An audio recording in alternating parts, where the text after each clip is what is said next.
সালামু আলাইকুম গাইস, কেমন আছো সবাই? আশা করি ভালো আছো। তো মাইক্রোসফট ওয়ার্ড 2016 49 নাম্বার পর্বে আজকে আমি দেখাবো তোমরা এখানে এমএস ওয়ার্ডের লেআউট অপশনে তোমরা এইখানে একটি অপশন তোমরা পেয়ে যাবে। সেটি হচ্ছে এখানে তোমরা একটা অপশন দেখতে পাবে র‍্যাপ টেক্সট। এটা তোমরা অ্যারেঞ্জ গ্রুপে পাবে। তো অ্যারেঞ্জ গ্রুপে মোট অনেকগুলো অপশনই শো করছে। তার ভেতরে এখানে তোমরা প্রথমে দেখতে পাবে পজিশন, এরপরে আছে র‍্যাপ টেক্সট যেটা নিয়ে আজ আমি কথা বলবো। এরপরে আছে ব্রিং ফরওয়ার্ড, সেন্ড ব্যাকওয়ার্ড এবং এখানে আদার্স আরো কিছু অপশন আছে। তো আজকে আমি এইখানে যে র‍্যাপ টেক্সট বলে যে অপশনটি আছে তোমরা এখানে দেখতে পাচ্ছ, আজকে আমি এটা নিয়ে কথা বলবো। তো গত 48 নাম্বার পর্বে আমি কিন্তু এখানে পজিশন নিয়ে অলরেডি আলোচনা করে ফেলেছি। তো থাম্বনেলটি আমার স্ক্রিনের উপর তোমরা দেখতেই পাচ্ছ। তো যারা এখনো ভিডিওটি দেখোনি, ভিডিওটি আমার আইজন কিংবা ডেসক্রিপশনে দেওয়া থাকবে, তো সেখান থেকে তোমরা ভিডিওটি দেখে নিতে পারো। তো আজকের ভিডিওটি অত্যন্ত গুরুত্বপূর্ণ হতে চলেছে যারা বিগিনার আছে তাদের জন্য, এবং যারা অলরেডি এমএস ওয়ার্ড ইউজ করছো অনেকদিন ধরে তাদের জন্যও কিন্তু আজকের ভিডিওটি অত্যন্ত গুরুত্বপূর্ণ হতে চলেছে। তো কেন গুরুত্বপূর্ণ হতে চলেছে সেটা তোমরা ভিডিওটি দেখলেই বুঝতে পারবে। তো ভিডিওটি শুরু করার আগে বলে রাখি, যদি ভিডিওটি ভালো লাগে তাহলে অবশ্যই একটি লাইক করে দেবে এবং আমাদের চ্যানেলে নতুন হয়ে থাকলে অবশ্যই চ্যানেলটি সাবস্ক্রাইব করে বেল আইকনটি অন করে দেবে। তো চলো আর কথা না বাড়িয়ে ভিডিওটি শুরু করা যাক।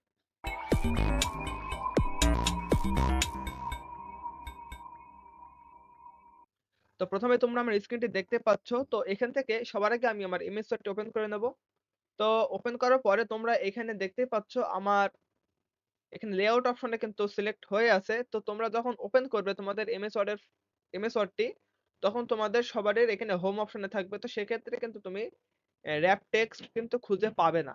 তো সেক্ষেত্রে তোমাকে কি করতে হবে, এখানে তোমরা ডান সাইডে দেখতে পাবে ইনসার্ট, ডিজাইন এই অপশনগুলো আছে। তো এখানে তোমরা ইনসার্টের পর ডিজাইন, ডিজাইনের পরে আছে লেআউট। তোমরা লেআউটে চলে আসবে। তো লেআউট আসার পরে তোমরা এইবার এইখানে একটা অপশন দেখতে পাবে। এই যে এখানে পজিশনের পরে তোমরা একটা অপশন দেখতে পাবে র‍্যাপ টেক্সট। তো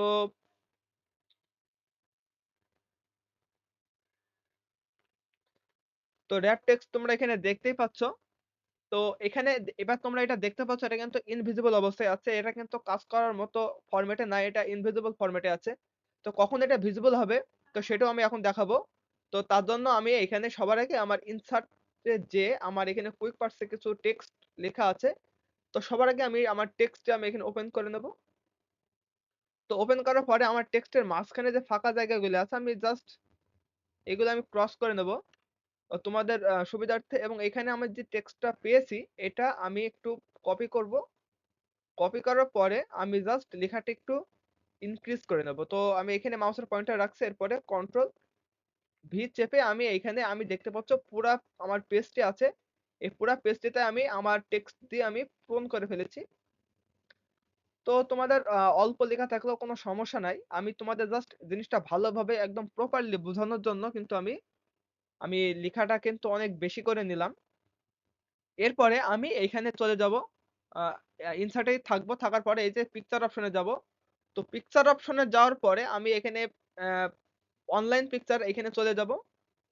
তো এটা তোমরা তোমাদের কম্পিউটারে যদি কোনো পিকচার থাকে তো সেক্ষেত্রেও তোমরা যেকোনো একটি পিকচার নিতে পারবে। তো আমার কম্পিউটারে নেয়ার মতো কোনো পিকচার নাই। সেহেতু আমি এই যে অনলাইন থেকে সার্চ করব। করার পরে আমি একটি পিকচার এখান থেকে নিয়ে নেব। তো এখান থেকে আমি একটি পিকচার নিয়ে নেব। তোমরা জাস্ট ভিডিওটি দেখতে থাকো। তো এখানে দেখতে পাচ্ছ এখানে যেই বার্ড সেকশন বলে যে অপশনটি আছে আমি এখানে ক্লিক করব। আমি একটি পাখির ছবি নেব। তো দেখতে পাচ্ছ একটু লোডিং নিচ্ছে, নেওয়ার পরে দেখতে আ লোডিং নিচ্ছে। নেওয়ার পরে তোমরা দেখতে পাচ্ছ এখানে কিন্তু অনেক পাখির পিকচার কিন্তু শো করছে। নেওয়ার পরে আমি জাস্ট এই পিকচারটি আমি একটু ছোট করে নেব। দেখতে পাচ্ছ অনেক বড় আকারে শো করছে। তো এখান থেকে আমি একটু ছোট করে নেব। তো আমি এখানে নাম্বার প্রেস করে আমি এটি জাস্ট একটু ছোট করে নিচ্ছি। তো দেখতে পাচ্ছ পিকচারটি কিন্তু ছোট হয়ে গেছে। এরপরে তোমরা দেখতে পাচ্ছ পিকচারটি এখানে কিভাবে এসেছে। এখানে আমার একদম লাইনের মাঝখানে এসেছে, এবং আমার যে লাইনের মাঝখানে আসলে কিন্তু দেখতে পাচ্ছ এটা কিন্তু ভালো দেখাচ্ছে না। তো আমি এখান থেকে তোমরা এটা কিন্তু সরাতে পারবে না, কারণ এটা একদম লাইনের মাঝখানে চলে এসেছে। তোমরা উপরের দিকে মুভ করতে পারবে না। যদি মুভ করাও তাহলে দেখতে পাচ্ছ লাইনের মাঝখানে থাকছে।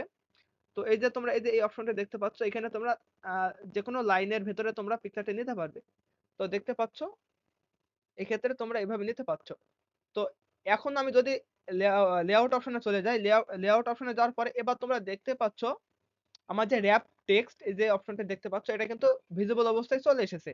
তো আমি এখানে জাস্ট ক্লিক করব, করার পরে তোমরা এখানে অনেকগুলো অপশন দেখতে পাবে। তো এখানে আছে, ১ম যে অপশনটা আছে ইন লাইন উইথ টেক্সট। এখন যে অবস্থায় আছে এটা কিন্তু এটা সিলেক্ট করা আছে বলেই মানে এখানে বলছে ইন লাইন মানে লাইনের ভেতরে উইথ টেক্সট, টেক্সটের সাথে। তো দেখতে পাচ্ছ ঠিক সেইভাবেই আছে। এরপর তোমরা এই যে এখানে একটা অপশন দেখতে পাবে নিচের দিকে স্কোয়ার।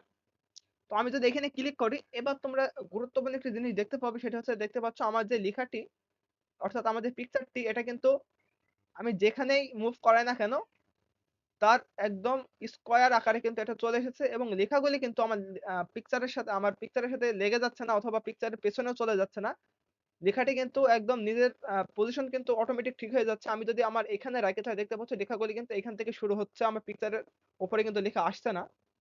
তো এভাবে তোমরা ঠিক করতে পারবে, অথবা তোমরা এই যে টাইট দেখতে পাবে, এই টাইট আপ যদি তোমরা ক্লিক করো তাহলে তোমাদের পিকচারের পরপরই কিন্তু তোমাদের যে টেক্সটের লাইনগুলি আছে ওইগুলা শুরু হবে এবং যতটা ক্লোজ হতে পারে ততটা ক্লোজ হবে। অর্থাৎ একদম টাইট আকারে থাকবে। তো সেক্ষেত্রে এই অপশনটার নাম কিন্তু টাইট। এবার তোমরা দেখতে পাবে থ্রো। তো থ্রো তোমরা একই সিস্টেম থ্রো, এটাও কিন্তু একই রকম। তো এরপর তোমরা দেখতে পাবে টপ অ্যান্ড বটম। তো তোমরা যদি এভাবে এটা সিলেক্ট করো তাহলে তোমরা এটা এভাবে টপে নিতে পারবে মুভ করে, অথবা তোমরা একদম বটম অর্থাৎ তোমরা একদম নিচের দিকে কিন্তু এটা নিতে পারবে। তো সেক্ষেত্রে কিন্তু তোমরা যদি মাঝখানের দিকে নাও সেক্ষেত্রে তোমাদের এই সাইডে যে টেক্সট গুলি এর আগে তোমরা দেখলে সেই টেক্সট গুলো কিন্তু থাকবে না। উপরে থাকবে নিচের দিকে এবং নিচের দিকে থাকবে তোমাদের টেক্সট গুলি। তো এবার তোমরা দেখতে পাবে বিহাইন্ড টেক্সট মানে টেক্সটের পিছনে। আমি যদি এটা ক্লিক করি তাহলে দেখতে পাচ্ছ আমার যে পিকচারটি আছে এখানে আমার কিন্তু পিকচারটি টেক্সটের পিছনে চলে গেছে। অর্থাৎ যেরকম ছিল বিহাইন্ড মানে পিছনে। তো আমার টেক্সটে চলে গেছে লেখার পিছনে। তো এবার দেখতে পাচ্ছ আমি কিন্তু এটা সিলেক্ট করতে পারছি না। আমার যেহেতু টেক্সটের পিছনে চলে গেছে আমার পিকচারটি। তো সেক্ষেত্রে আমি এখানে আনডু করে নেব। তো ওটা হয়তো তোমরা বুঝতে পেরেছো। তো এরপর দেখতে পাবে ইন ফ্রন্ট অফ টেক্সট, টেক্সটের উপরে। তো আমি যদি এটা ক্লিক করি তাহলে দেখতে পাচ্ছ আমার যে লেখা আছে লেখার উপরে কিন্তু আমার পিকচারটি চলে এসেছে। অর্থাৎ এর আগে তোমরা দেখছিলে আমি যখন স্ক্রল করেছিলাম তখন আমার লেখাগুলি কিন্তু পেছনে ছিল না। আমার জাস্ট সাইডে শেষ হয়ে গেছে। আবার এখানে যে লাইনটি শেষ হয়েছিল সেটা এখান থেকে শুরু হয়েছিল। কিন্তু এবার কিন্তু সেটা হবে না। এটা তোমাদের পিকচারটা তোমাদের লেখার উপরে থাকবে। তোমরা যে লেখার উপরে রাখবে সেই লেখার উপরে চলে আসবে। এটা কিন্তু এইভাবে থাকবে আর যেকোনো স্থানে কিন্তু তোমরা মুভ করাতে পারবে। তো এরপরে তোমরা এখানে একটা অপশন দেখতে পাবে এডিট র‍্যাপ পয়েন্ট। তো এখানে যদি আমি ক্লিক করি তাহলে দেখতে পাচ্ছ আমার এখানে কিন্তু আমি একটু বড় করে নিচ্ছি। তো দেখতে পাচ্ছ এখান থেকে তোমরা এইভাবে তোমাদের লাইনগুলিকে তোমরা ম্যানুয়ালি তোমরা পয়েন্ট করে তোমরা মানে স্পেসটা তোমরা ঠিক করে নিতে পারবে। তো যেমন দেখতে পাচ্ছ আমি যদি এটা এভাবে বাড়িয়ে দিই এই স্পেসটা তাহলে দেখতে পাচ্ছ চারিদিকে কিন্তু ফাঁকা হয়ে গেছে। এবার তোমরা এই যে এখান থেকে এইভাবেও কিন্তু তোমরা এই লাইনগুলি সরিয়ে দিতে পারবে। ম্যানুয়ালি কিন্তু তোমরা এটা তোমাদের মাউসের সাহায্যে কিন্তু তোমরা এগুলি করতে পারবে। তো এইভাবে তোমরা যেইভাবে দিবে অর্থাৎ সেইভাবে তোমাদের লেখাগুলি কিন্তু সাইডের দিকে স্পেস বাড়াতে থাকবে। তো আমি এখানে চলে যাচ্ছি। তারপরে মুভ উইথ টেক্সট এটা সিলেক্ট করাই আছে। তো যদি তোমাদের সিলেক্ট করা না থাকে তাহলে তোমরা এখান থেকে সিলেক্ট করে নেবে। করার পরে এটা সিলেক্ট করা থাকলে তোমরা এখানে যদি ইন্টারফেস করো তাহলে দেখতে পাচ্ছ আমার যে টেক্সটের সাথে কিন্তু আমার পিকচারটাও কিন্তু নিচের দিকে মুভ হচ্ছে। তো আমি উপরের দিকে আবার চলে যাব। যাওয়ার পরে আমি এখানে পিকচারটি সিলেক্ট করব। করার পরে আমি আবার র‍্যাপ টেক্সটে চলে যাব। যাওয়ার পরে এখানে আমি ফিক্স পজিশন যদি করে দিই তাহলে তোমরা দেখতে পাবে আমার শুধু লাইনগুলি কিন্তু নিচের দিকে চলে যাবে। ইন্টারফেস করলে আমার পিকচারটি কিন্তু নিজের জায়গায় থাকবে। তো এটা তোমরা এখান থেকে করতে পারবে। তো এরপরে তোমরা এখানে দেখতে পাবে মোর লেআউট অপশন। তো এখানে ক্লিক করলে তোমাদের সামনে এরকম একটি ম্যানুয়াল শো করবে। এগুলি এখানে আমি যে অপশনগুলি দেখিয়েছিলাম ওইগুলি কিন্তু এখানে শর্টকাটে দেখাচ্ছে। তো তোমরা এখানে ম্যানুয়ালি সবকিছু ঠিক করতে পারবে। তো এরপর তোমরা এখানে দেখতে পাবে সেট অ্যাজ ডিফল্ট। তো এইটা যদি তোমরা ক্লিক করো, মনে করো আমি এই যে এটা নিয়েছি। তো সবার আগে আমি যে স্পেস গুলো আছে এগুলো আমি ক্রস করে নিচ্ছি। তো দেখতে পাচ্ছ আমার কিন্তু এখানে এটা আমি যদি এখানে স্কোয়ার ফরম্যাটটি রাখার পরে তোমরা দেখতে পাবে এখানে আমি সেট অ্যাজ ডিফল্ট এটাতে আমি সেভ করে দিলাম। দেওয়ার পরে আমি পিকচারটি অ্যা হেঁটিয়ে দেব। দেওয়ার পরে আমি কিন্তু আবার এখান থেকে আরেকটি পিকচার আমি এখান থেকে নেব। অনলাইন থেকে পিকচার একটি নিয়ে নেব। তো সেট অ্যাজ ডিফল্ট করলে তোমরা যেই ফরম্যাটটি দিয়ে সেট অ্যাজ ডিফল্ট করে দিবে, তোমাদের পিকচার ইনসার্ট করার পরে কিন্তু সেই ফরম্যাটে কিন্তু অটোমেটিক্যালি ওইখানে সেটআপ হয়ে যাবে।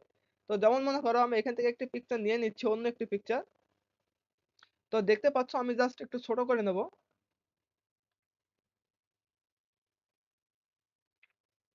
তো এখানে তোমরা দেখতে পাচ্ছ আমি কিন্তু দেখতে পাচ্ছ এখানে আমি র‍্যাপ টেক্সটে আমি যেটা নিয়েছিলাম এই যে স্কোয়ারই কিন্তু এখানে আছে।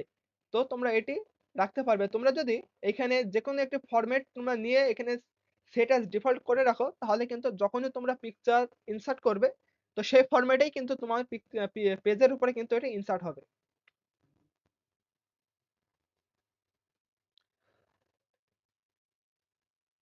তো তোমরা হয়তো অনেকে বুঝতে পেরেছো যে এই যে ম্যা র‍্যাপ টেক্সট এটা কতটা গুরুত্বপূর্ণ তোমাদের ডকুমেন্টসে।